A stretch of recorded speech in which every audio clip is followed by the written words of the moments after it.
something that I brought up earlier. Is like there are some people who are starting to legitimately consider the possibility of well, either peaceful separation or secession or actual civil war, and Hmm. in current climate, it is starting to. It doesn't look completely unlikely anymore. It just Hmm. because I sort of I obviously I wouldn't want any of that to happen, but I kind of see how it could, and it's Yeah. sort of it's a bit terrifying, Yeah. and I don't know, what do you make of this? Man, I've been worried about that for a while now. Yeah, Mm, I've been paranoid about that for a while. It seems we're obviously not the first people to say this, but there's this increasing intensity of the division. no, And you hit the hammer on the head. Like, there's not a great reason for it. There's not a great justification for there being a civil war in 2019 in America because they're living in amazing times.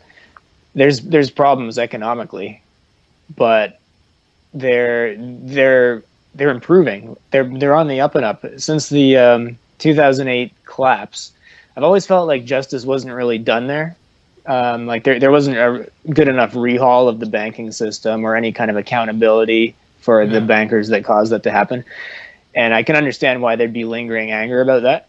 But it right, sounds like the economy is actually doing pretty well now. They're improving. They're not focused on fixing it anyways. That's not what the Civil War is about. They're not interested in banking. It's a war over bathrooms and pronouns and free speech.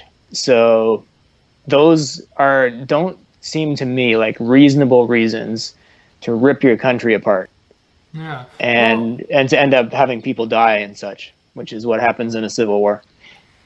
Well, yeah, there is that, but there's also like this interesting discussion of how it is quite possible that Trump could be the last Republican president because of the way that the demographics are working, and the more immigration happens, the more people are likely to support the party that is open, that encourages free and easy immigration, and and so there are folks who are like legitimately concerned about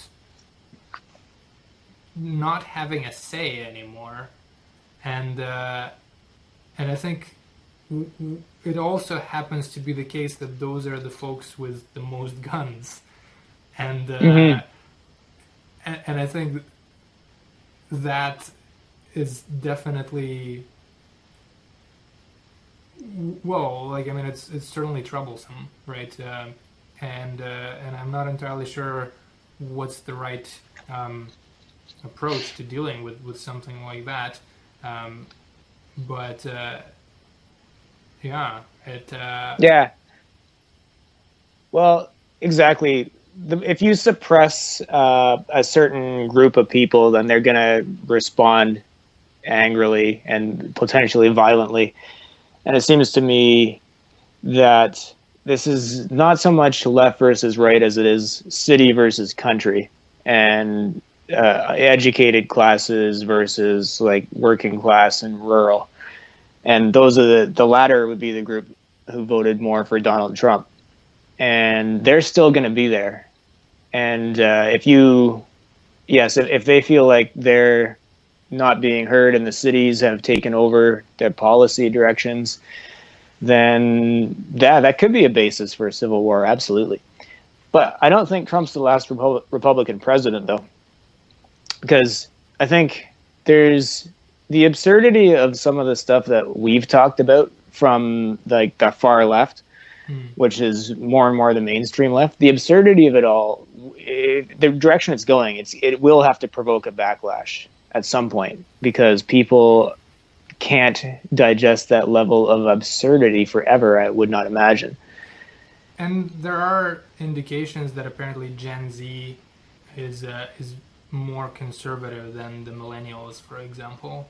that there is like new generations coming up as sort of like something of an antibody that like if you think of a country or like a political system as an organism, then there is like balancing that needs to happen. When there is too much of one or the other thing, it tends to swing back and forth. And but I think there are some folks who are really concerned about, like, especially if a Democrat gets elected and they